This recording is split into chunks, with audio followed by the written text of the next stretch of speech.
Okay. You can. Boa noite, iniciamos mais uma transmissão ao vivo de Tutaméia. Hoje uma transmissão especialíssima, trazendo para você, como sempre, um personagem que nos ajude a compreender o Brasil e hoje, a compreender o mundo, o funcionamento das entranhas do mundo em que vivemos. David Harvey, né? Ela é Eleonora. Ele é o Rodolfo. E ele, como falei, é o David Harvey. E ela é a Leda. E ela é a Leda Paulana, a professora. Né? Na sessão, hoje, como uma transmissão muito especial, antes de passar a palavra para a Eleonora e vai apresentar mais detalhadamente o David e a professora Leda Paulani, eu queria convidar você para que participe dessa transmissão, não só fazendo seus comentários, como principalmente procurando levar mais longe essas reflexões que vão ser feitas aqui. Então compartilhe, divulgue entre seus amigos, compartilhe nas suas redes sociais e saiba que toda essa a nossa conversa fica disponível depois no nosso canal de vídeo, no YouTube, no youtube.com/c/Eleonora e Rodolfo Lucena, Tutaméia. O Tutaméia é escrito com letras maiúsculas.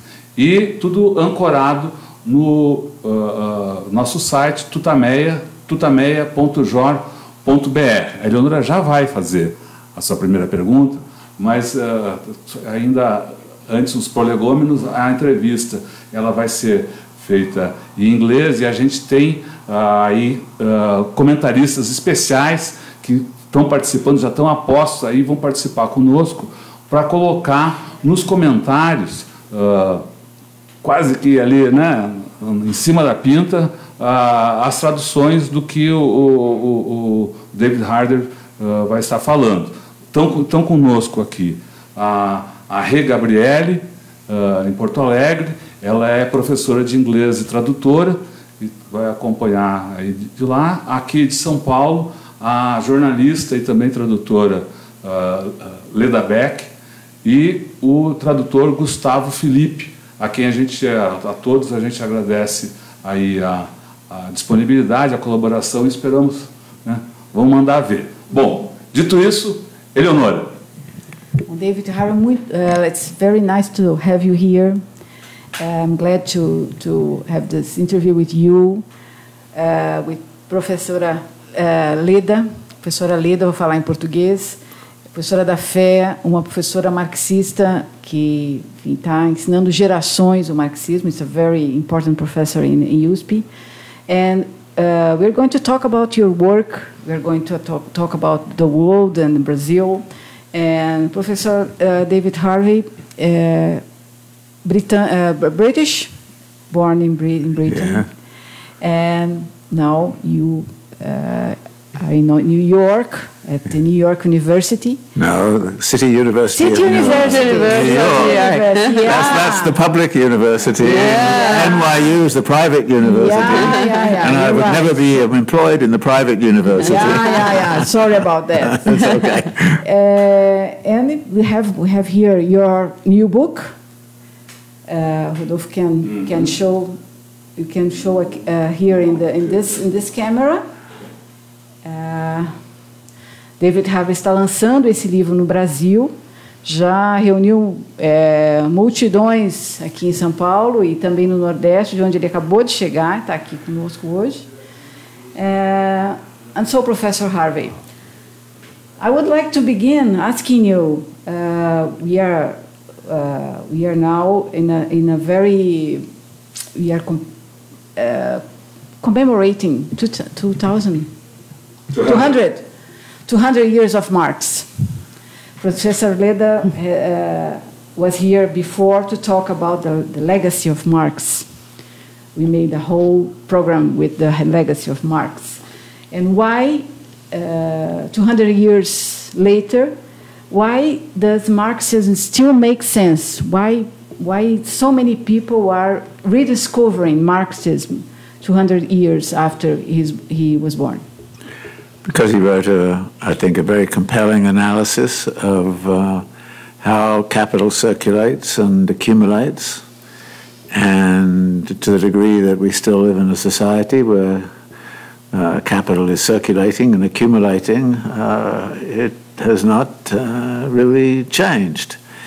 So, as a critic of capital and of capitalism, I think his criticism is something we should look at. Now, I'm not going to argue that everything he wrote was correct, or nor am I going to argue that we don't have to do a lot of work to update it, and we don't have to do a lot of work to innovate on the basis of it. But as a basis, I find it is absolutely impossible to imagine a better basis for understanding what's happening in our society than having a good foundation in understanding what Marx had to say. Well, and we are also 10 years after the crash, the big crash of 2008. And I would ask you about what can you say 10 years after the Lehman Brothers broke? What's changed? Well, I think we can see Lehman Brothers as an isolated incident, but actually, if you look at it, you see a whole history of crises occurring and being moved around. 1997, 98, East and Southeast Asia was in real difficulty. Then there were crises in Russia and Turkey, and then in Brazil to some degree, and then big one in Argentina. In other words, the crisis has been moving around, and ultimately, like a hurricane. Ultimately, it hit the United States, and of course, in the United States, there's a tendency to say that if we have a crisis, it's a world crisis. And of course, the United States being the biggest economy in the world, there's a sense in which that's also true. But I think, everybody tends to say 2008 was the crisis, and I see it as just another epiphenomena. And I think if you ask me broadly, one of the big impacts of it was that neoliberalism lost its legitimacy. Lost its legitimacy. Before that, there was this thing of somehow or other, it was a good thing, and free markets were going to solve everything, and efficient markets and all this kind of stuff. And there's all this rhetoric about how it was good for you to be neoliberal. Now, I think we are still neoliberal because the project of neoliberalism was always about consolidation and accumulation of more wealth and power and the upper classes, and increasingly in a very small oligarchy. But that project is still intact, but it's lost its legitimacy. So the only way it can retain its legitimacy is becoming more authoritarian and more autocratic. And of course, it's very helpful to have a populist base. And I think there is a direct line to be drawn from 2008 to the kind of revival of right-wing populist movements, not only in the United States, but I think in Latin America and also in Europe, and of course with others like Erdogan in Turkey and so on, and Modi in India. So we see a worldwide kind of turn to a much more authoritarian, with some legitimacy coming from the creation of a populist rhetoric.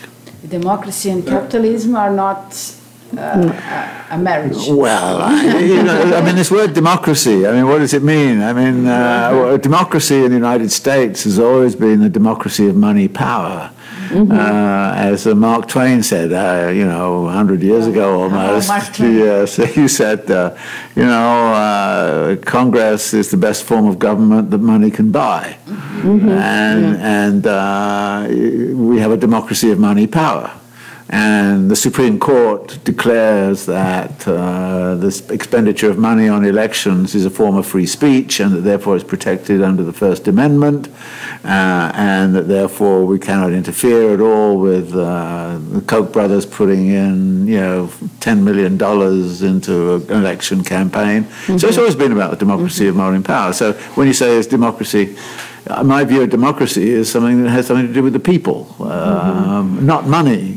So we have a democracy of money, but we don't have the democracy at the popular level at all, though there is always the remote possibility that it could be, popular will could counter money power, but that's very rare. And in any case, in the United States and most other places, the kind of voting system is usually structured in such a way as to advantage certain forces as opposed to others. So I think democracy has never been a but even this formal democracy is now being questioned by this loss of legitimacy of neoliberalism. Do you think? I'm not so sure. If you look at something like, we had this big tax reform in the United States, which was pure neoliberalism, and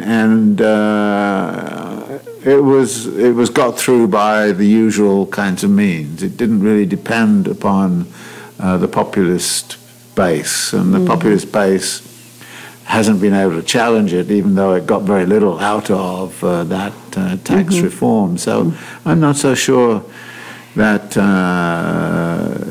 this authoritarian turn and populist turn is really deep in the sense that it's really going to challenge neoliberal, the neoliberal project. One of the consequences of this neoliberal governance is the each time higher concentration of the wealth. Yeah. Do you think this can live for very long, or do we have another crisis in the horizon? I think the big money actually quite likes crises. And they, the saying in the upper classes is you never let a good crisis go to waste. So that crises are generally about disciplining the whole population to some austerity regime of some kind or other. And then what happens is that that austerity regime produces a consequence which the rich can get much richer. I mean, just look actually all around the world. Since 2007, 2008, there's been an incredible increase in the number of billionaires. And the way the way the billionaires are throwing their money around politically is also generated up. May I? Harvey, the last crisis was clearly a financial crisis, at least in the appearance. And when you wrote your Limits to Capital, you wrote it in 1982, if I'm not wrong. And you put the financial questions and the financial, the interest-bearing capital, for example, at the center of your analysis. And you were, for me, a premonitory prophet. Why could you do this? You could do this because of your lecture of capital, of your specific form of to read capital, or because of your your formation like a geography, or why could you do this? It's an incredible thing for me. Actually, The Limits to Capital was a special book at the time, and that's in some degree why it's lasted, because it dealt with questions like interest-bearing capital and the theory of rent as well. And there's a very simple reason why I did that, was because my ambition was to connect a reading of Marx with an understanding of urbanization and uneven geographical development. Now, if I'm trying to look at city building, I have to look at land, and I have to look at land rent, and I have to look at interest, and I have to look at circulation of fixed capital in the land and all those kinds of things. And income coming from property. So when I'm reading Marx, I mean, so many people read volume 1 of Marx and don't go to volumes 2 and 3. But I kind of said, okay, volume 1's fine, except at the time I was reading it first, it didn't apply so well to what was going on around me. But when I get into volume 2, which is about turnover time and speed and space and time, and actually there's you can use it to generate a theory of time-space compression of the sort that I used in Condition of Postmodernity. That all came out of volume 2 of Capital. And of course, volume 3 is very much about interest-bearing capital and merchant capital and land capital and rent. And I needed that to understand what was going on in urbanization. So my reading of Capital always emphasized the relationships between volumes 1, 2, and 3. And so much Marx studies rely on volume 1 and maybe the theory of falling rate of profit in volume 3, and that's it. That actually, I think there's a profound misreading of what Marx was doing by the failure to connect. But I think your contribution is very good because you put the space in Capital. Yes. And space is not considered in general for economists, for example. No. Economists look for time because Capital is a movement, is a organization movement. And it's very difficult for economists to see the importance of the space. And you put the space in the Capital analysis. It's a very good contribution. Well, that was me as a geographer, saying, hey, why are they always going on about time as if space doesn't matter? And it certainly did matter. Well, what do you think you are going to see ahead? You talk about the crisis, that the capitalist, the big capital needs crisis after crisis, and bubbles and bubbles. What do you think is going to happen? Well, if it's possible to say. It's not, of course. Bubble.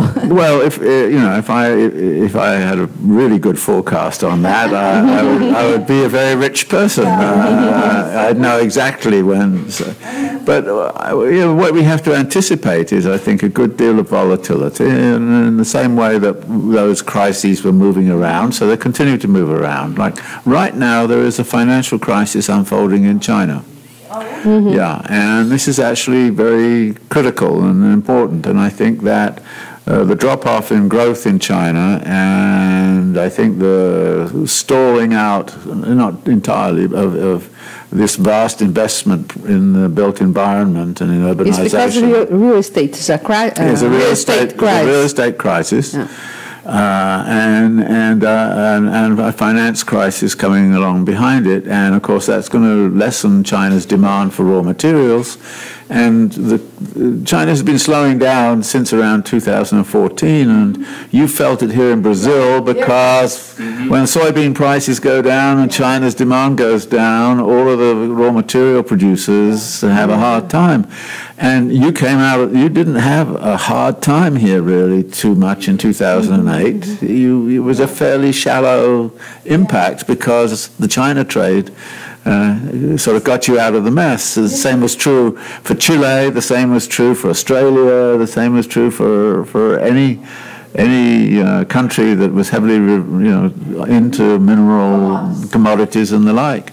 So I think when China started to come down and all those countries, the BRICS started to fall into difficulty. I mean, you got into difficulty here around that time, and I don't see you're going to come out of it on the China trade very well, because it's not going to revive, I think, for a few years now. I mean, that would be my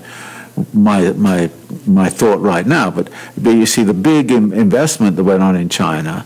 I mean, China's heavily indebted. It's about 300% of GDP has its debt, which is huge. The only different thing about China is and public together. Public and private together, and in fact, there's been a large increase in consumer debt in China because you build all those houses and then you've got to lend money to people to buy them. Which is, the classic situation for a real estate bubble and a real estate kind of disaster. Yes, right. So that's on the cards, I think, very much. The other thing I think is important is global indebtedness, and I think if you look at the data, The IMF produced a study of global indebtedness recently, and the aggregate global debt of all sorts, private, corporate, and governmental, stands at 225% of global GDP. Now, this is a level which, 20 years ago, the IMF would have thrown up its and kind of said, this is impossible, we cannot sustain this, it has to be radically reduced. But the response to 2008 was not, of course, to reduce the debt, even though it was a financial crisis, to go the opposite. So, in fact, and it's interesting, I've caught two quotes from central bankers recently who said, the role of banking has really changed. Adam Smith and everybody else always used to think of banks as something that served the people, but now the situation is where the people have to serve the banks. And that's what I call debt peonage, and I talk about in the book as a situation of increasing debt peonage, which means that our future is foreclosed because essentially we have to actually work off our debts, and the debts are to the bank. And so I think there's going to be some problems with that, and there's going to be some anger about that. And when people start to realize that this is what has happened, and that we've actually been living under the dictatorship of the world central banks, and then they may even turn around and say, well, how about living under the dictatorship of the proletariat instead of living under the dictatorship of the world's central banks, which is what's happening to us now. So you think this anger could lead the world to a change? I would hope, but crises don't always generate responses which are of a rational left dimension. I mean, one of the things that happens around is, of course, when a crisis occurs, that you don't want to blame capital. You don't want to blame finance. I mean, to the degree that Occupy Wall Street actually put the spotlight on Wall Street, and it said those are the people who screwed up the world's economy, and here we're paying them big bonuses for it. This is outrageous. Wall Street got very, very upset about this and was very scared. I mean, living in New York, you were getting little rumors coming out of Wall Street that they were really, really frightened by Occupy Wall Street, and the attention that was being focused on Goldman Sachs as the vampire squid of finance, and so to some degree they were looking for a diversion. And so when somebody comes along and says, well, the fault lies with the immigrants or with Chinese competition or foreign trade, this kind of stuff, Wall Street says, it's not us, it's them, So you then get the sort of Donald Trump politics, which gets supported by the Wall Street faction, even though they don't, personally like him and wish he did it in a different kind of way and can pretend that but in practice, the reason he's staying in power is quite simply that he is doing their work very well in the midst of all of this nonsense which is going on a daily basis of saying silly things about, black athletes or, this woman or something else.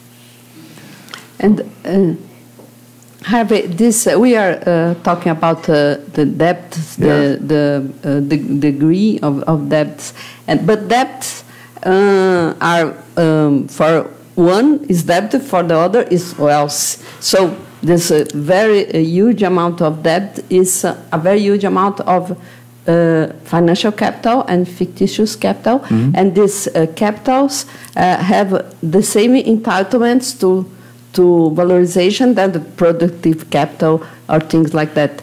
And do you think that this will impose to the system a more strong pressure for the capture of excellent value, of plus value?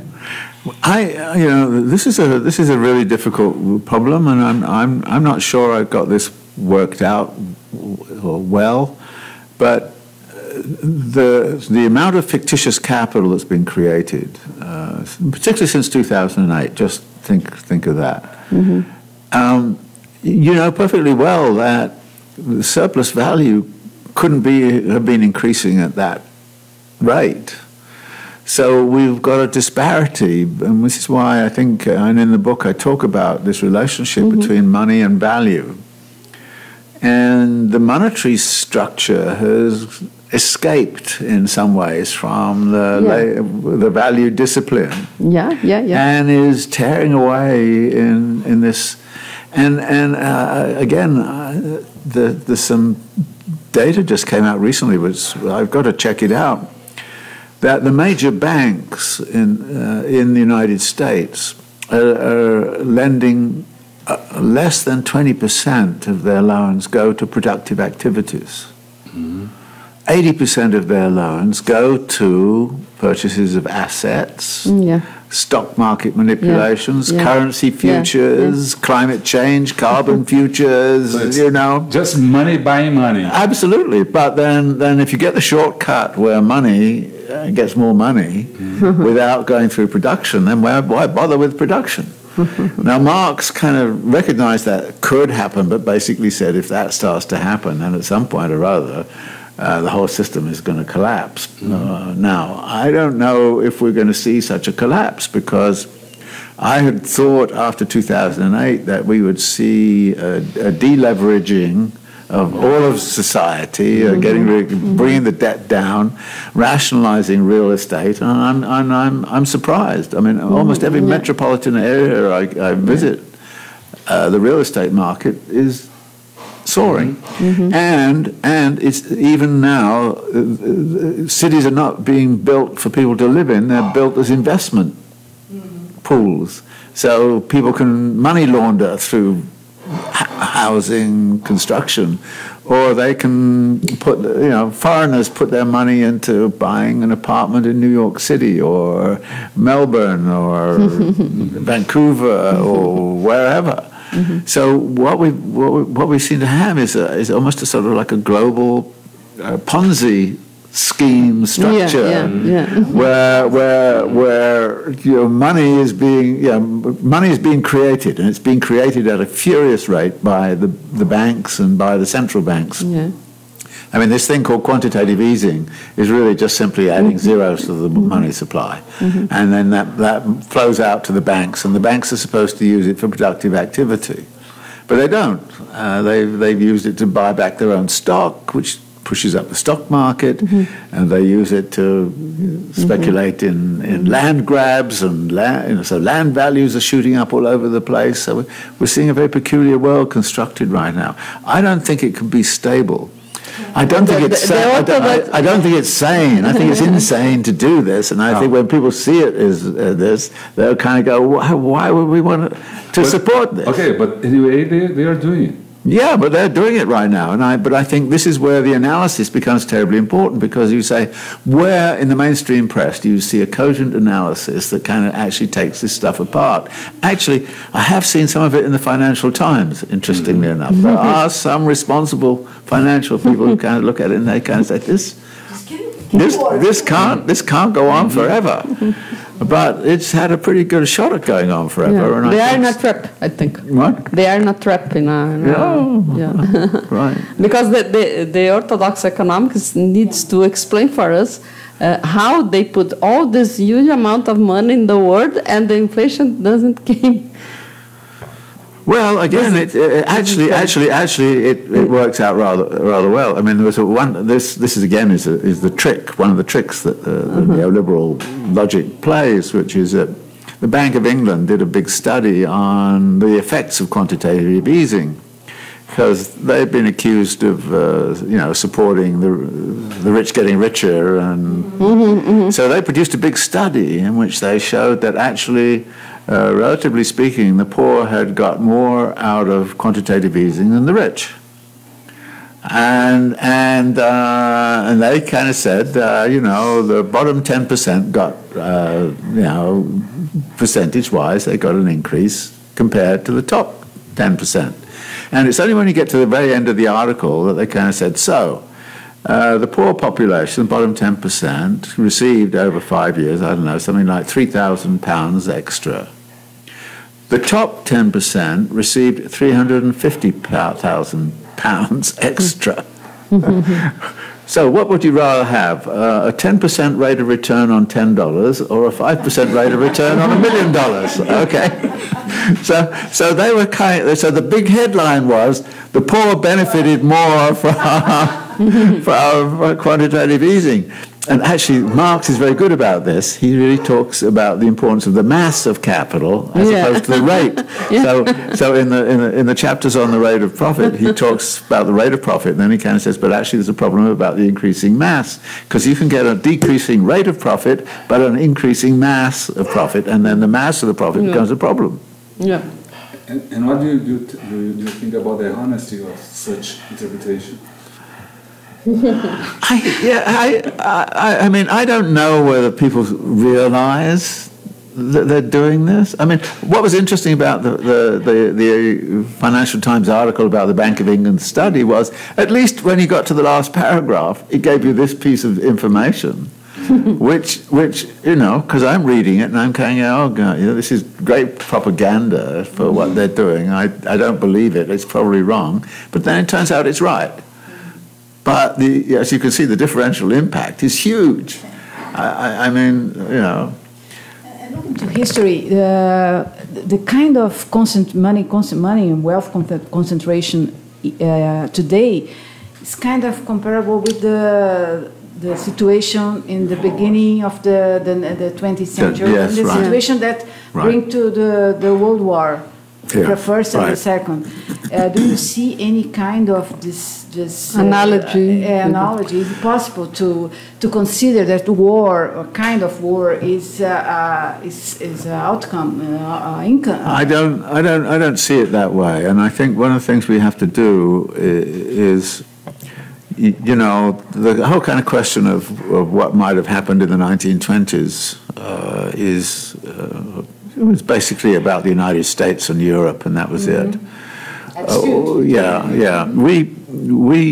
We've got a global situation right now, which is a different scale, and I think it's very important, you know, to actually in reading Marx recognize that he was analyzing a system that was only dominant in Western Europe and Britain and the eastern seaboard of the United States. But now you look, you know, China is the second largest economy in the world. I see all these leftist analysis who kind of treat China as some sort of sidekick, and I kind of no, China is fundamental. And actually the financial stuff in China is foundational. The four largest banks in the world right now are Chinese. By far. The fifth largest is Japanese, and then comes JP Morgan, you know. So we're looking at this situation. And in China, the real estate bubbling has got completely out of control. The financing of it is through shadow banking practices, which mirror in many ways what happened in the United States. So what's cooking in China out of this? Now, China's going through this kind of right now, but the rest of the world is not. And I think that in the same way that we got this sort of uneven geographical development of crises moving around in the 1990s and 1980s, and you know, you saw those crises, and then the chair of the Federal Reserve talks about this period as the period of the Great Moderation. And you say, Great Moderation? There were these crashes going on all over the place. Well, all he meant was that actually they had solved the inflation problem by austerity politics, and that's what he really meant. So I don't think we're likely to see something like 1930s. And actually, interestingly, what I get from, you know, a book like Steve Graham's thing is that the Pentagon thinks the next big fights are going to be within cities. And that how can you explain this concept? Well, it's good. Well, look, since 2000, how many cities have exploded in, you know, riots, or you know, Gezi Park, you had your own 2013 kind of eruption.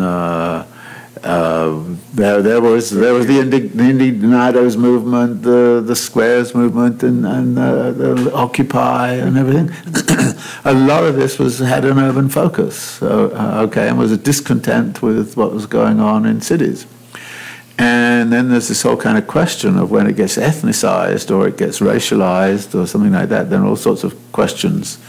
And so the U.S. military has been watching very closely how the Israeli Defense Force disciplined urban populations in Ramallah and all the rest of it, and how it's dealing with Gaza and so on, and figures that actually we might be seeing somewhere down the line massive outbreaks of discontent in urban areas, which have to be put down through urban warfare. And urban warfare is a vertical kind of structure as opposed to this territory fighting that territory. I mean, the logic of having one territory fight another territory right now is not that great. I mean, Trump might try to do it because that may save his presidency if he goes to war with Iran or something like that, which is the sort of thing that really scares me, though you have a crazy president who might desperately do something like that. But I don't see the logic of it turning into a kind of the sort of 1930s standoffs. There are regional hegemons competing with each other, Europe versus North America versus China and China. But I think that's why I think the urban dimension is actually terribly important right now, because you've got in many cities of the world, you've got a vast dispossessed population, which is restless and is subject and possible to uprisings. And how do you control that? And in fact, we've seen a rapid increase in the militarization of social control in urban areas. That's one, and CCTVs around. Yes, no, I'm sure. I'm sure. Yes. Do you foresee any city or region in the world where this could happen first, or no. Look, it's already been happening. I mean, what was the Arab Spring about? Tahrir Square, in some ways, was an urban uprising. Gezi Park was an urban uprising. And what's interesting is political power doesn't know what to do with this, and so even Occupy Wall Street. I was surprised. I mean, it was not a very threatening movement, frankly. Yeah. I mean, but the thing was, Wall Street got so upset by it that they basically called Bloomberg and kind of said, "Put it down, put it down, put it down," and because they were fearful. They were very fearful that it would get public, So I think there's a nervousness about these things. Okay, but in these very movements that you cited as examples, the very people that did it seem to not know exactly what to do or what they wanted with them. How they would go after. You mean in the uprisings? Yeah. No, that's right. That's right. And that and I because think of this new thesis about horizontalism and not the hierarchy more, and because of the memory of Stalinism. I have a very simplistic and probably completely wrong way of thinking about some of this, which is that every political economic system creates its own distinctive form of opposition, which is functional to its own perpetuation. And you look back and you say, well, in the 1960s, you had, Fordist structures, large corporations, strong union movements were in opposition, and so you get the generation and political power, and then capital starts to change its spots in the 1970s into a much more decentered kind of networked system, financialized and all the rest of it. And the old structures of opposition are completely destroyed, the political parties, the trade unions, and what comes in instead, a decentralized, anarchistic kind of structure of opposition. And it's like, neoliberalism has created its own particular form of opposition. And actually, when you look what that opposition is asking for, it's often asking for neoliberal solutions. And it becomes complicit. It becomes complicit with neoliberalism by sort of actually kind of trying to neoliberalize the opposition. So we all have to be individuals and ethics of this kind, and so and different identities. Okay, so they are all on the same side. Yeah. So no, but well, my point is that if it is the case that we understand that this is the sort of thing that happens, and that the left tends to be a mirror image of that which it is criticizing, then the only thing is to break the mirror. And so I come up with this kind of notion of smash the mirror, that we've got to find a way that kind of says, okay, we're not going to just simply adopt all of these technology, even the technologies of the social networking and so on, which the left viewed as vehicles of liberation, but now we see, actually they've been vehicles of surveillance, and so instead of sort of echoing that which one is criticizing, we should actually try to find another way around the whole thing. I think that Black Lives Matter or Me Too, we're talking about those movements when we're getting here. What's your evaluation about those movements? Black Lives Matter. Well, I mean, Black Lives Matter is, I think, a very, it's a very political movement, and I think, after all, there's a long history of struggle within African American populations in the United States, for example, and people draw upon that history. They understand it. They know about Malcolm X, and they know about Martin Luther King. They know that Martin Luther King at a certain point started to say you can't solve the race problem without solving the class problem, and that's when he got shot. And everybody knows that. Everybody knows that. So they know.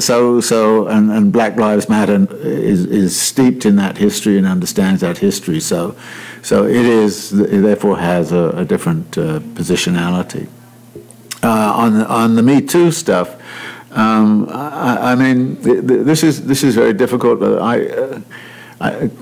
Quite a few of my feminist colleagues are highly critical of where it's at right now. I mean, the feeling is that the Me Too is a neoliberal slogan. That actually it's a movement which is about dealing with sort of white male power structures and isn't actually addressing the real problems of women in the labour force, or the feminization of poverty and the feminization of underemployment and all those kinds of questions. And that there has therefore to be a push onwards from Me Too into something else, and I think there is a kind of a broader, much broader movement that is beyond Me Too, which is about women's participation in politics, women's recognition in the workplace, the question of equal pay. So it has to get beyond the symbolic politics that the media is actually generating in lots of ways, and that's going to be there's quite a lot of work to do, I think, on the feminist front. But there are more people running for election now, women running for election now than ever before. I think many women are coming out and saying, well, if this is the way this whole thing is working, we're going to ourselves start to participate and find ways to participate. And so that's a very strong impulse. What its political meaning is, because I don't think that there is necessarily within the feminist movement a very strong anti-capitalist tradition. Mm-hmm. In fact, in many respects during the neoliberal period, to the degree that women could gain some advantage from the neoliberal kind of politics, they were pro-neoliberal. And I think somebody like Nancy Fraser would now say, well, okay, we were a lot of people fell for that. Now we know it's a fraud, and we've got to get back to the solid critique of capitalism. But there has to be some work done on that. So I mean, I'm hopeful that will do it. But I mean, I think Black Lives Matter is already there. I think for all the reasons I mentioned. We have in the last March 8th a very strong movement. It's a leftist feminist movement in Spain. Did you see this? I saw, it's very, very impressive. It's very incredible what the women managed there. Yeah. No, I mean, I think it's coming. I mean, but it hasn't coalesced, I think, in the same way that Black Lives Matter has, I think, coalesced. And what is your idea about Trump? What's going to happen? He's going to run for re-election. What's the future of Trump? Well, he's got a base, and big money likes what he's doing because he's delivered to them what they want. He's deregulated almost all environmental regulations. Big capital loves him. In terms of what he's done. So I think the reason why the Republican Party has not kind of come out against him and refuses to come out against him is because all of the big money is saying basically keep this guy in power. You don't have to like him. He's a bit stupid about things, but on the other hand, he's done everything we want him to do. The impeachment is not going to... Well, I don't... It depends what happens in the election if the Democrats control Congress. And I think that even if they put a bill of impeachment, I don't see it passing in the Senate. The only thing that could happen is that some really egregious thing occur, which looks like it could happen from a legal perspective, that he's basically shown to be, they've probably got his tax returns and can probably show these are crook on his, or something like that. So something like that could happen, which would, but I think it's a little complicated. I mean, I've always been anti-NATO. Well, he's anti-NATO. Yeah. He doesn't like the WTO, and he's going to destroy the WTO. I don't like the WTO. I thought the Trans-Pacific Partnership was a real rotten thing, and he dissed that. So I kind of go, well, actually, of course, we're paying a high price on these other things, but there are many things that he's doing, and actually, and Hillary and the Democrats wouldn't do that. No, right? Yeah. And I have to say that his fight with the press, I have a lot of sympathy. I mean, as a leftist, I've been excluded. I have been, never given a decent time in the U.S. press. I've never given any access. And when he talks about fake news. I mean, I think there's a lot of that. I mean, and I think when he goes after the New York Times, I always remember, I think it was Gromyko who was expelled from the United Nations in one of those periods when the US was on very badly about it. And he came back, and there was a long portrait of him in the New York Times, and he was asked what he thought about it. And for a person who has no sense of humor, he came up with this wonderful answer. He said, "It's half truth and it's half lies, but we all know that the New York Times is a well-balanced newspaper." And I feel that about the New York Times all the time, I mean, there's some things in it that are very good, and then there are things which are just total lies, So, do you believe the situation in China may help Trump in the way that may weaken China for the China, war? Yeah, but I don't think the China for China. I don't think the tariff question is the biggest issue. I mean, their big issue is what are they going to do about their shadow banking system and its and their addiction to real estate development and by the way, it's a very interesting way in which this comes about. You know that China is highly decentralized. Most people think of it as centralized, very decentralized. Basically, the Chinese, the government pronounces, and then the local people, and local mayors are not elected; they're appointed. So you get appointed to be mayor, and the average time that people have as being mayor is 3.5 years, 4 years. At the end of 4 years, there's a score sheet of what you've done. Have you increased the GDP of your jurisdiction? Have you contributed to social harmony? And there's a whole bunch of criteria. But one of the big ones is, how much. So these mayors come in, and then I've got 3 years to really create an impression. And if you're in a small municipality, you create a great impression. You find yourself mayor of a bigger municipality. And finally, you find yourself as mayor of Shanghai. And then you find yourself... So the whole kind of system works like this. So you don't... So what happens is these guys are now appointed all over the place, and they're going out like crazy trying to find new forms of development. And somebody did a calculation the other day that kind of said, actually, there's enough development there to actually house something like 3.2 billion people when China's population is only 1.4. So the craziness is at the base. It's not as if it's at the top. So the central government's now trying to tamp down on all this. Local governments are not allowed to go into debt, so they created these things called local government finance institutions, which are sort of parallel. This is the shadow banking system. They're associated with the bank, but they're not in the bank. They're associated with the municipality, but they're not of the municipality. Where the money comes from that they get and what they do with it, nobody's no control over it at all. So this is where all the indebtedness is coming from.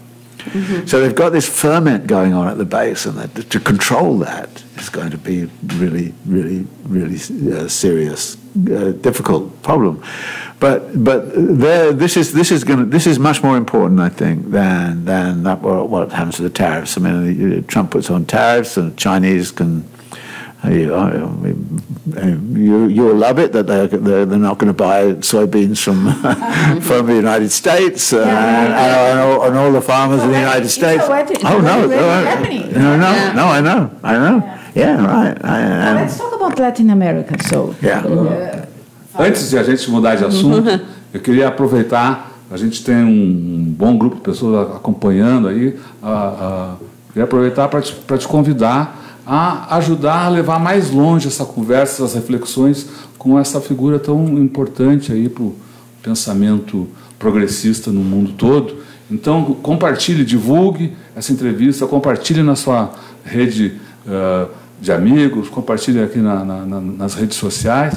Lembrando que a gente está, como você percebeu, estamos fazendo aqui a entrevista em inglês, e nos comentários está sendo feita a tradução simultânea por 3 comentaristas especiais, que a gente agradece muito, a Rê Gabriele, a Leda Beck e o Gustavo Felipe, que estão colaborando aí com a gente. Bom, feito esse intervalo, Eleonora, volta essa pergunta, que a gente ia agora entrar, falando do mundo, vamos entrar agora na América Latina.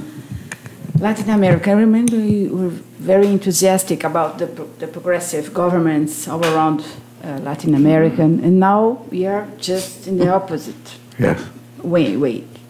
Going back. Very fast. Very fast. How do you see Latin America in this? It's just speaking as an outsider. It's a sort of grave disappointment. I think, for instance, I've spent some time in Ecuador, and after Correa left, the fact that somebody called Lenin could essentially overthrow everything that Correa stood for. I was really shocked at that. But then it says there's been some weakness in the way in which I mean, if somebody comes in like Korea and is president, they should be creating a base and a solid political kind of apparatus, organization, or whatever. But I guess it just resided so much on his charisma and control, and there was really no sort of base there. So that when it gets turned over like that, like I say, I was really shocked that could happen. And of course, I would have thought. I mean, my initial impression when things started to go towards the neoliberal, back to the neoliberal line, was that the left would be, there might be a small interim when this would happen, but the left would be powerful enough to make a comeback pretty fast.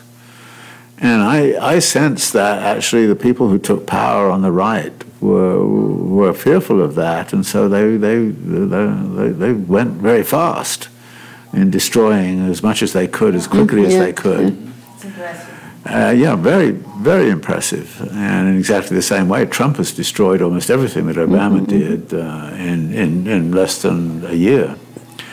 So I think that this is a disappointing situation where I would have thought by now that the base that used to be there on the left would be in a position to recuperate its position. But actually I can see where some of the difficulties come from, which are actually parallel a bit to the ones we have in the United States. I mean, we want to get rid of Trump, obviously, but we don't want Clinton politics back again. And I think this is a sort of issue of Lula here, that while on the one hand I think it's scandalous that he's in jail and that, and he should be out and he should be running, and, given the choices, probably I would hope he would win. But on the other hand, the Workers' Party did not do a terribly good job, it seems to me, of actually consolidating a left wing, and it was drifting into neoliberalism. I mean, the last few months of the Dilma administration, it seemed to me she was going almost completely caving into the neoliberal pressure. So if that's the case, then I think the left has to really think about how to organize itself along a more solid political line, which is anti-neoliberal, at least, if not anti-capital. And I think the space here for an anti-neoliberal politics is very open. Why? Well, because you went through, I mean, you lived through neoliberalism and you saw through it and you knew what it did you. There is a historical experience there that you can draw upon and say this doesn't do anybody any good apart from the ultra rich. And the ultra-rich are just benefiting from it all anyway. So I think there is still that opening here, and the big question is where the left force is at in terms of actually consolidating their opposition to the right wing, which is also consolidating or has also consolidated its position. I mean, like I say, I was very shocked and quite disappointed. I'm very disappointed at the Ecuador debacle.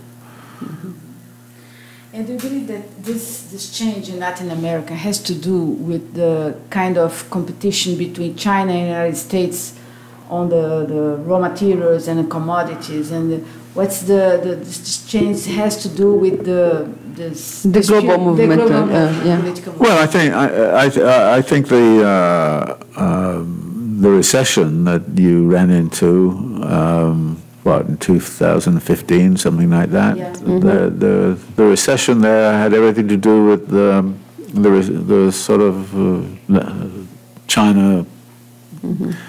I don't think it was. And the recession of China is because of the recession of the United States. or not? Well, no. Well, indirectly, yeah. I mean, because of the commerce. Yeah, I mean, when the export market to the United States collapsed because consumer demand in the United States collapsed in 2008. Then the Chinese had to do something different. Now, they had already launched... For us, this was the beginning of our crisis here in Brazil. Right. The recession of China moved by the... Well, but the recession... But there really wasn't a recession in China in 2008. The information I have was a lot of the export industries closed down, but labor and capital was switched into this urbanization infrastructure kind of project. This huge increase. And this is where the shadow banking system was let loose, everything was let loose, and the Chinese kind of said, we've got about 30 million people unemployed. We've got to employ them all. They're all going to be employed in building and, you know, and they were. And the net job loss, the IMF calculated, the ILO calculated, was something of the order of 3 million in China, when in fact there were about 30 million people thrown out of work. So the Chinese compensated by creating 27 million jobs in 9 months, you know, which is kind of pretty amazing performance. Well, I thought it was amazing until I actually saw the data, in which somebody took the data from 2000 to 2015 and said, did you realize that China has been creating jobs at the rate of 20 million jobs a year? Since 2000, every year, and you kind of go, oh well, 27,000 doesn't sound so huge.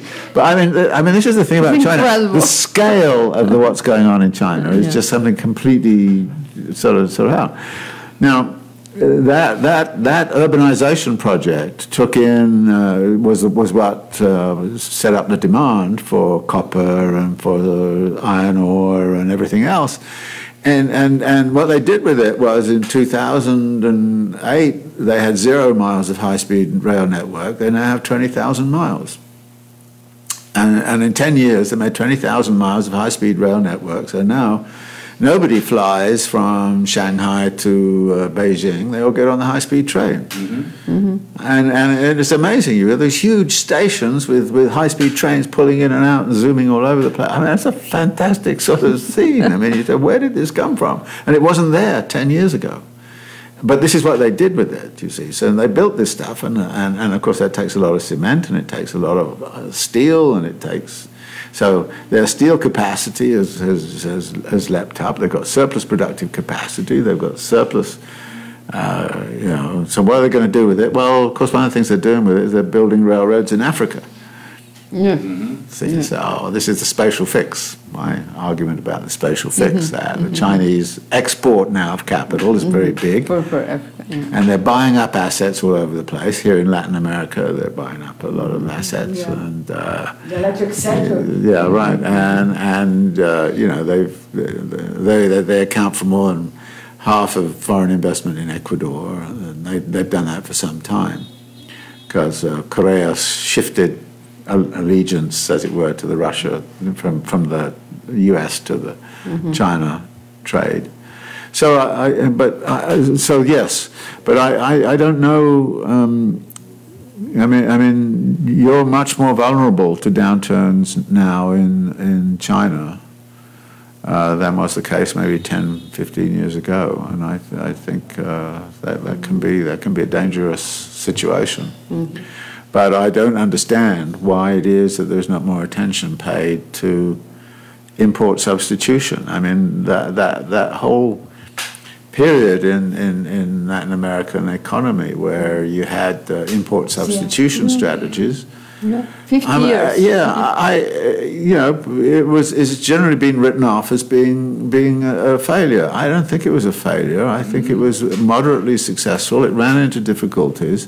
I think the case for something like that right now is in Latin America as a whole would be very good. But in that case, you know, Brazil has to get nice with Argentina, has to get nice with all kinds of people that you're not really nice with, you know, and there's a lot of you know, but that could be around a left project too, which would be about. rebuilding the economy in the country? Well, I think the internal resources that are available here in Latin America are such that a great deal of autonomous development could occur within. I mean, you had phases of, state-supported industrial development, which was quite successful here in Brazil for a certain period. I think you probably need another round of something of that kind in different areas, and I think if that could be coordinated with with the other major economies in the region, then I think that this could this could work. There is a question here from our internaut audience. What about Cuba? How Cuba fits in this What's the future of Latin Cuba? America scenario? I don't know. I'm no expert on Cuba, and I don't know how that's going to work. I mean, they're in a difficult transition right now. Obviously, a lot of European capital has flowed in there, and of course, Obama opened it up, and Trump has closed it down. So I don't know how that's going to work out. I still, I think the thing that is disappointing about Cuba, I'm sorry to talk about disappointments, but I think the management of their land resources has been very weak. I think that they could do a lot more, or done a lot more in terms of their agricultural development and their agriculture. I mean, they could be self-sustaining, and I think they didn't really find a way to do that. And this is something that's true, I think. I mean, again, Ecuador, the indigenous productive apparatus is, it's hard, and but it works. But the policy of the government, and this was true under Correa, has been to try and destroy indigenous markets, which provide wonderful foodstuffs relatively cheaply, and force everybody to buy imported foodstuffs in the supermarkets. And in order to do that, you need foreign exchange, so you have to sell off your oil resources to pay for tomatoes to come from Holland. And you kind of go, you could be growing these things, and in fact you are growing these things in your own backyard, but you're destroying the whole kind of indigenous agricultural and agrarian base for food sovereignty in Ecuador. And you could have a policy of, we're going to be food sovereignty in Ecuador, and I think they'd have a very good. I think they've got the resources to do it, but it's just not well managed and well thought out. And yes, okay, you may need to protect some things from these highly subsidized California agribusiness produced stuff, or European or Israeli kind of agribusiness produced stuff. So I think the question of food sovereignty is something that could very well be pursued, and I think it's important because almost everywhere in the world, the economic basis of a sort of autonomous agrarian way of life has almost entirely been destroyed. So to reconstruct a different kind of economy, rural economy, is really an important issue right now. And I think there are policies that need to be looked at along those lines. So so there are plenty of things to be done here. I mean, even from the conventional economic standpoint, let alone a kind of revolutionary standpoint where you're kind of going, okay, let's sort of let's de-link, as it were, from global capitalism and try and do something at on a much more sort of localized scale. I'm not too optimistic about being able to do that. But on the other hand, I think experiments with doing that are very well worthwhile supporting, development of solidarity economies and things of that kind. Yeah, things like this have been proposed by the MST here in Brazil. Yeah. Have you been? You know the work of? Yeah. No. I mean, I think that.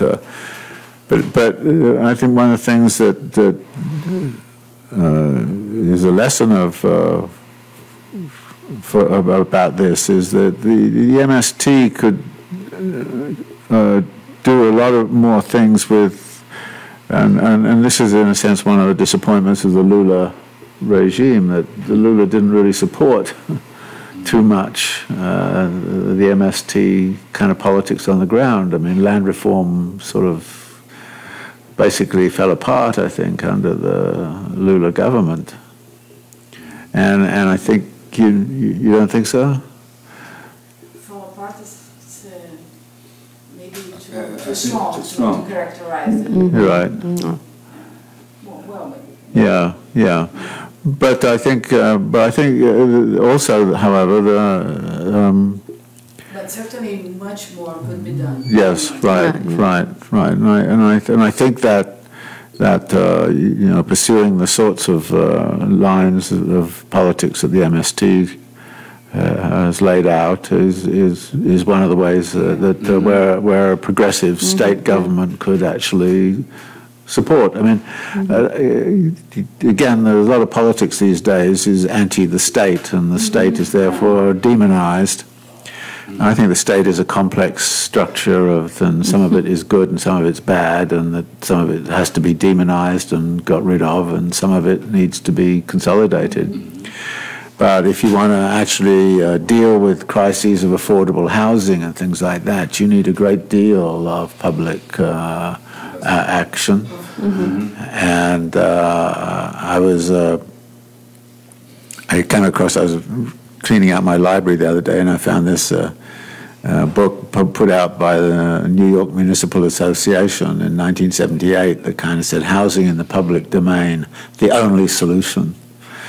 And of course it was the only solution, and we know what was the only solution back in 1978, but since 1978 we've been told the free market will give you this solution. And what has it given us? It's given us 60,000 homeless people in New York City. It's given us lack of affordable housing for about a third of the US population, and I think you go around the world and you see it's done exactly the same everywhere else. Unemployment, yeah. So I think you need, you don't need the state necessarily to do things, but you need the state to get out of the way by stopping things, which it often does, and you need it sometimes to actively support things, and then a lot could happen, but that then depends upon reassembling political power. But then it's interesting, there's been quite a lot of leftist governments come into power in municipalities. I mean, in Spain, for example, Barcelona or Madrid. And the interesting thing is they don't know what to do when they get into power. They kind of go, yay, the left is now in power. And I was thinking the other day, we haven't done a very good job on the intellectual side of putting together think tanks, which would say, all right, let us imagine that a radical administration comes into power in a municipality somewhere or other, then what sorts of things might it try to do? And how would it do it?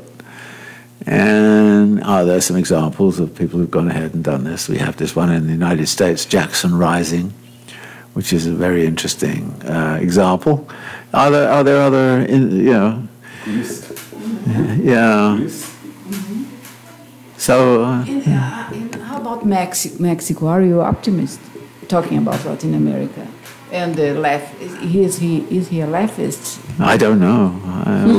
We're going to find. We're going to find out. I mean, I'm not privy to knowing. I'm always suspicious of Mexican politics, and things are never as they exactly seem. So I'm going to wait and see what happens. They say that Obrador is a center leftist. politician. I know they've said that. I know they said that. But the leftist thinkers in Latin America said that he doesn't speak about the integration of Latin America. He doesn't speak about these teams, and they are not comfortable because of this. Okay. Yeah. I don't know. Well, we'll see. It's true, but but I often fear, individuals can get elected. I mean, I think I've been watching a little bit in Britain the Corbyn phenomenon, which is interesting. But the trouble is, he's a decent person, but the trouble is he doesn't have around him a concentrated group of real hard-driving administrators. So you kind of you get nervous about the fact if he actually comes to power, what will he do? I mean, he's a person, not a he's a person, not a force, not a group force. Yeah, that's right. And I think too frequently on the left we're beginning to see this sort of problem. I mean, in some ways, Korea was a good example of that kind of politics, which is personal politics, but doesn't have a base, a real strong kind of base, and is not about creating a political world which is oriented in a progressive direction. I mean, he was not progressive on all sorts of issues like abortion or anything like that. He was, very reactionary. What about the Bernie Sanders then in the States? Well, I think it's interesting. There's a poll came out recently of young people, and they were asked what they thought about socialism, and I don't know, about 38% of them thought socialism was a much better idea than capitalism. And then you kind of said, well, I wonder where that came from. Well, they don't know anything about socialism at all, and Bernie Sanders comes along and says, I'm in favor of getting rid of all student loan debts. And, all the students kind of say, that sounds a pretty good idea. I'm in favor of a universal health care system. Yeah, that sounds a pretty good idea. And then he gets attacked as being socialist, and they kind of say, well, I don't know, maybe socialism's a good idea too, and that's... what would be the space of Bernie Sanders if he won the elections in the United States? What could... Again, he will be a bit like the Corbyn thing, because he doesn't have a group of people around him, I think, who he could assemble, experienced people around who know how to run a government and a country and so on. It's always hard to do to come in as administration, but he doesn't have the backup. And Corbyn doesn't have the backup. I mean, he's got a few good people around him, and Sanders would have a few good people around him, but I don't think he would, and I don't know how he would deal with Congress, because he's not, he hasn't got all of the Congress with him at all. So he'd probably be faced with opposition within the Democratic Party. The Clintonites would probably, I mean, it's a bit like Corbyn and Blair, the Blair people in Britain. He would face that.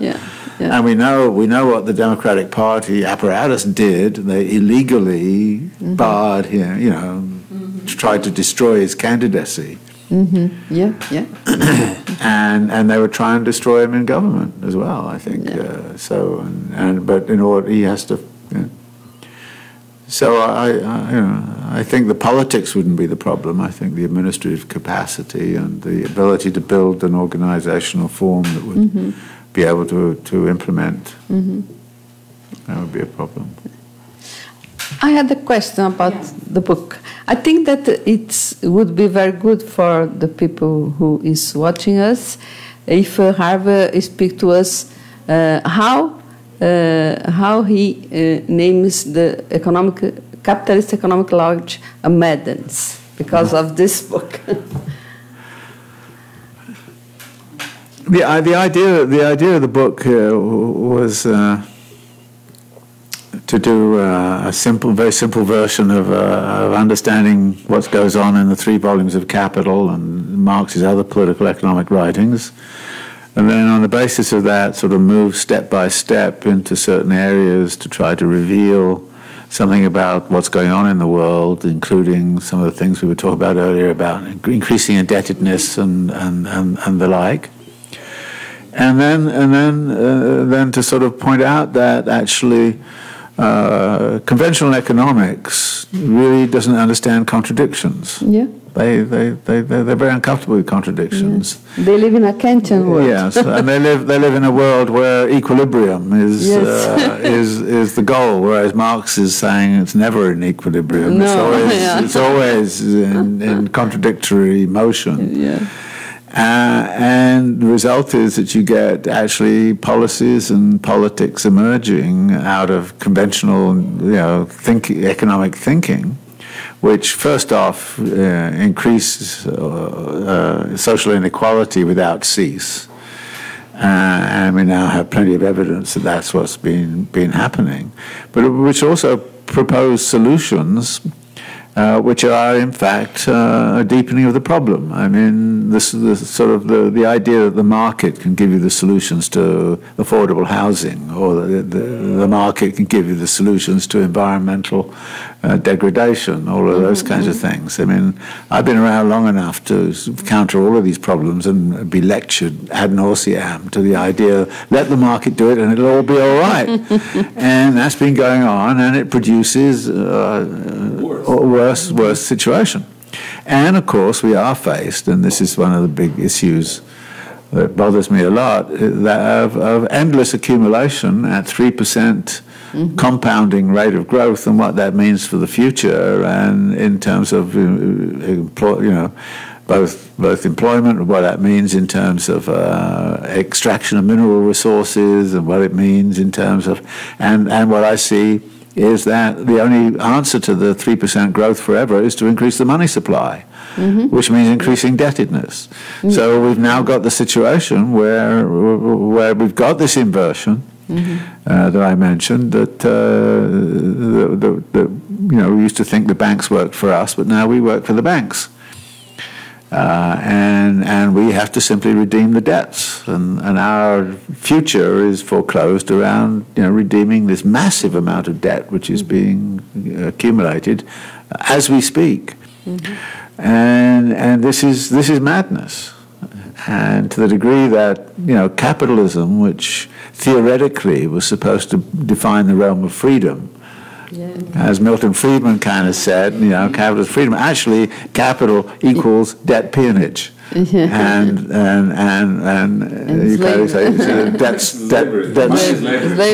money slavery, and you kind of go, well, if we're interested in freedom, then we should free ourselves from this debt system, which actually means freeing yourself from capital right now, because it's free to be slave. yes, right. We need an Spartacus. Spartacus. Yes, right. Madness. How can we explain the Apple? The Apple. We're talking about the huge. Market value. I mean. Market value. Apple comparing to Apple is market value is more than half the national gross product of Brazil. Yes. And the first company to surpass 1 trillion. Yes. It's madness. Yes. Well, I mean, what can we say? I mean, here's a company that was nothing 20, 30 years ago, and is now. But then there's an interesting kind of question of who values it. Yeah. There's something in asset and merger logic. Everybody adds up the assets and comes up with a figure of what the company's worth, and then they add something called reputational value.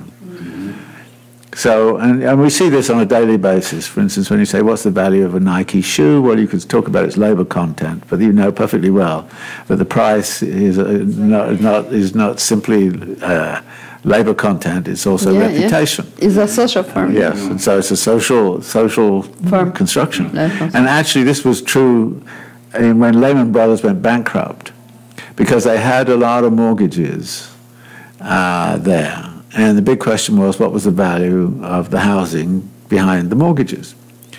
Now, usually when you get a question of that kind, you do what is called marketing, which is you say, what's the market value? And you say, well, the average value of a suburban house is $300,000, and therefore these are all suburban houses, so we'll say $300,000. But there was no market.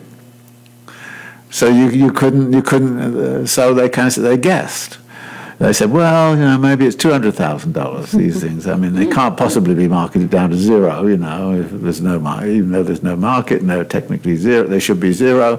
So so instead of putting it to 200,000, they put it at 250,000. And of course, everybody looked at this and said, there's something shady here about all of this. And then people ceased to believe in the reputational value they were assigning to the housing. When you go to the literature on valuation of housing mortgages during that period, nobody knew how to do it. Everybody was just guessing and put in arbitrary figures. Yeah. And of course, a lot of people in the market kind of said these are arbitrary figures. They're just guessing. This is too risky. I'm not gonna. So they went bankrupt because. And then, of course, afterwards, all those houses get bought up by hedge funds and private equity companies, and are now actually a great source of value, speculative value, to the other part of capital. But the value kind of question is a very, very intriguing question right now. There are all sorts of reasons why it's not entirely clear that Marx's value theory, as far as he built it, is appropriate to understand some of this problem right now. Mais uma pergunta, Não, acho que não. Eu tenho uma ainda. Pode ser? We talked about at the beginning of our conversation here, we talked about the financial crisis and the quantitativism, the trap, and all these things. And my question is, do you think that this situation could exist if we have until now a world money that was a true commodity like gold? I don't know if you understand. Yeah. No, actually, the Chinese have a very interesting position on this.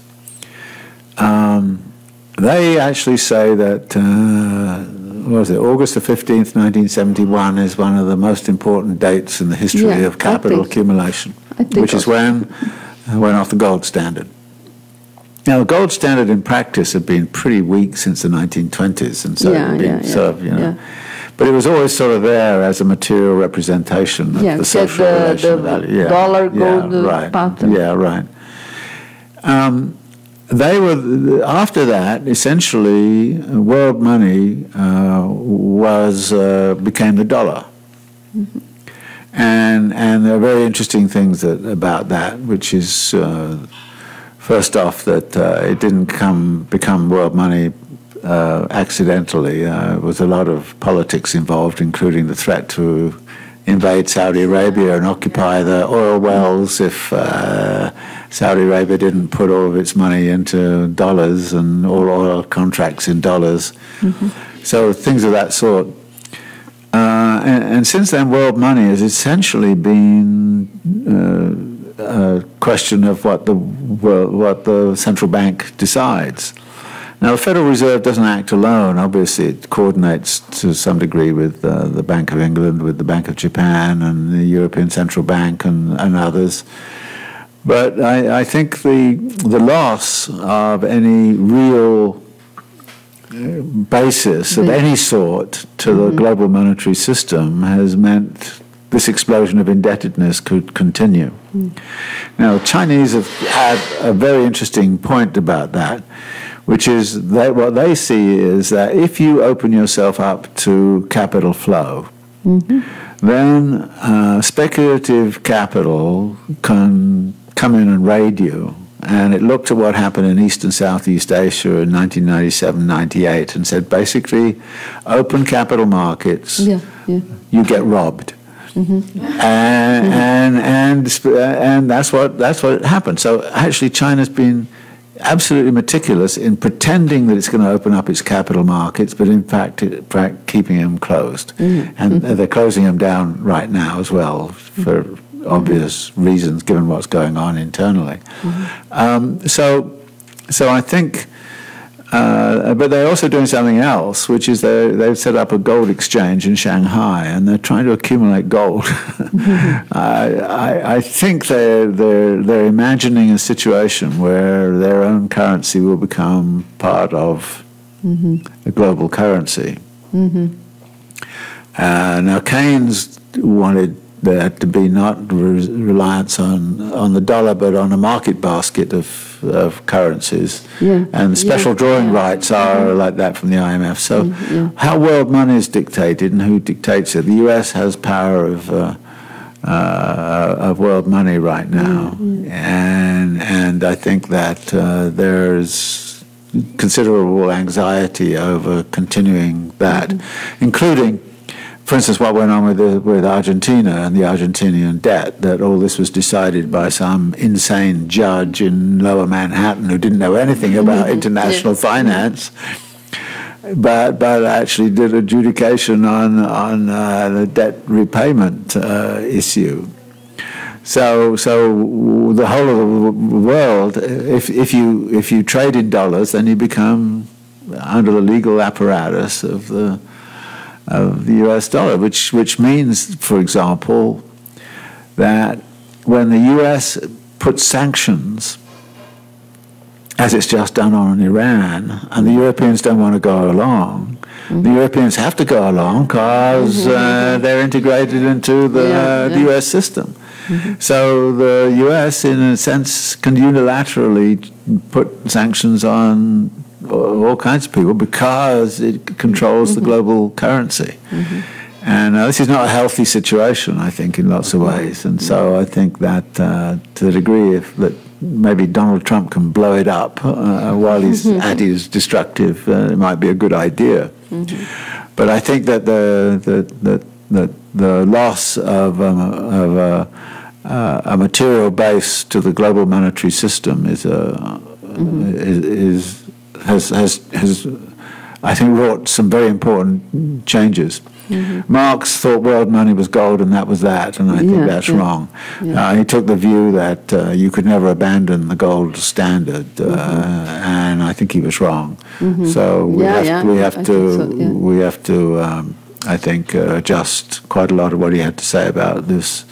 He was for that limited reason. by the history of his times.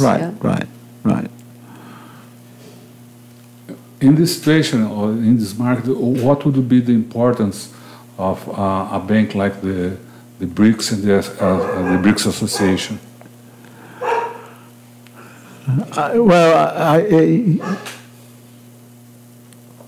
The idea of having a kind of a regional investment bank, I think that's a good idea.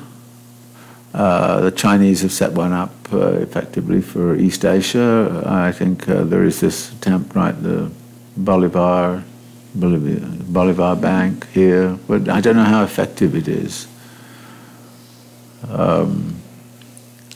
Again, when we were talking earlier, I thought that the greater and better integration of the economies of Latin America would be a helpful thing, Mercosur and all the rest of it, that something could come out of that. I'm not talking about a European Union style thing, because I think that you can learn from that disaster, but I think a better integration, and I think a regional development investment bank would be a good idea. So, and back to politics. You've been a supporter of the Free Lula movement. Why? Well, because I think he was railroaded into situation, and I think this is a crazy situation where his chief accuser is now sitting in jail. The guy who became president has plenty of evidence that that person is corrupt. And I think that you always have to be careful about the corruption stuff because, things happen which are nearly always on some margin. And if you really want to go after somebody for corruption, you can probably find something. And actually, in a way, remember, Al Capone didn't go to jail because he murdered people. He went for tax evasion. And they've got Manafort on tax evasion and Khan on tax evasion. And so corruption is kind of a sort of tricky kind of business. But I, as far as I could tell, the evidence against him was pretty flimsy, and even if maybe he,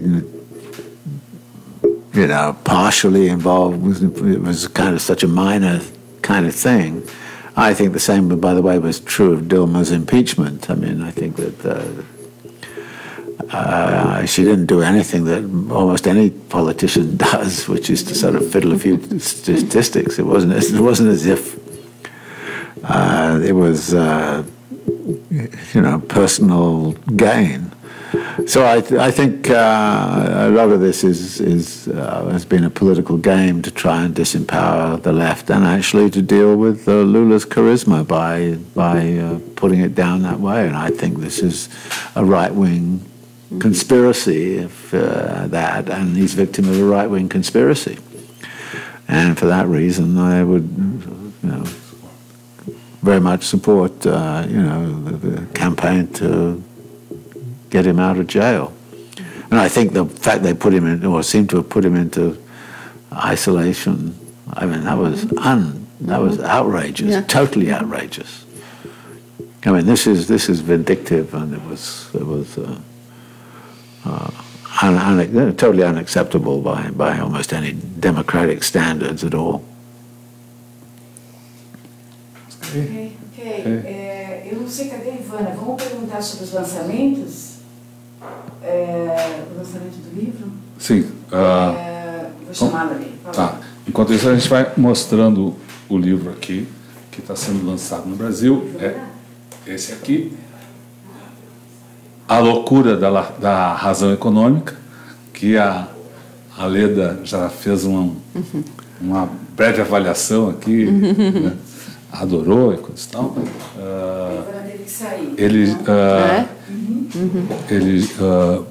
O David Harvey participou no Brasil de vários encontros para discutir o livro e a visão que tem da economia e da situação política do mundo, do planeta. Né? Já teve encontros aqui na USP, agora acaba de voltar do Nordeste, e o livro vai estar disponível aí nas livrarias, não é isso? Thank you very much. Well, thank you. It's been great. Thank you. Before we go to finish the program, would you like to say anything else? What's your message for the Brazilian people, or for the Brazilian left, or for the Brazilian leftist people, progressive people in Brazil? Yeah, no, well, I think, the struggle continues, and that is la lucha continua. Yeah, that's is very much the situation. But it's difficult right now because most of the world's gone completely crazy, and I have to say that I think everybody out there who has a reasonable kind of notion of sanity should look at this and simply say the case for anti-capitalism is now so strong, and the only way they can preserve it is by this insanity which they're engaging in at all levels, economic, politically, environmentally, it's highly destructive, and therefore we need a coherent anti-capitalist movement that says, okay, capitalism has done some wonderful things historically, it's done some fantastically innovative things, but it's time for it to be gone, and we're going to do something else. Bem, então vamos ver se a gente constrói alguma outra coisa mesmo, como diz aqui o nosso querido David Harvey. A gente se encaminha para o final. De novo, a Leda. Não. E agradecer a oportunidade de estar aqui com vocês e com o professor Harvey. Então, agradecendo aí a sua participação aqui nessa conversa, lembrando que toda essa reflexão vai estar disponível no nosso canal de vídeo, no YouTube. A gente vai botar legendas, né? Então, o canal de vídeo é youtube.com/c/Eleonora e Rodolfo Lucena Tutaméia. O Tutaméia é escrito com letras maiúsculas, e também no nosso site tutameia.jor.br. Essa entrevista pode ser compreendida por um número maior de pessoas ao longo dessa noite ao vivo, por causa da participação generosa, amiga aí de nossos comentaristas especiais que fizeram um trabalho, estava acompanhando aqui nos comentários, o trabalho de comentários ao vivo aí, traduzindo o que dizia Harvey, muito bacana, e a gente agradece a participação deles todos, a Rê Gabriele, professora de inglês e tradutora lá de Porto Alegre, a Leda Beck, jornalista e tradutora, e o Gustavo Felipe, tradutor, que nos acompanharam aí nessa jornada, e contribuindo para que essas reflexões cheguem mais longe. Bom, dito isso, acho que nos encaminhamos aí para o nosso bordão poético-gráfico de encerramento, que é o contrapoema de Augusto de Campos, que eu vou colocar na telinha agora, Lula Livre. Tchau, pessoal. Tchau, Lula Livre.